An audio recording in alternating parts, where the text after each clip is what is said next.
జగన్మోహన్ రెడ్డి గారికి, జిందాల్ గారికి చిత్తశుద్ధి ఉంది స్టీల్ ప్లాంట్ పట్ల. ఇక వేగంగా స్టీల్ ప్లాంట్ కట్టేస్తారు, పూర్తయిపోతుంది అని అందరం అనుకున్నాం. కానీ అసలు విషయం జిందాల్ గారు, జగన్ గారు ఇద్దరూ కలిసి కాదంబరి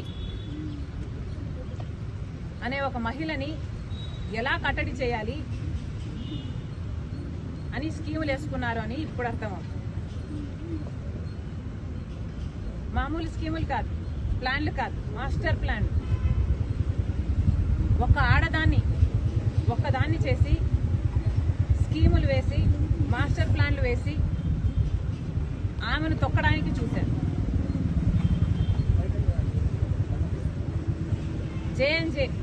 జే స్క్వేర్ గుర్రాలు పెట్టారు జగన్ గారు, జిందాల్.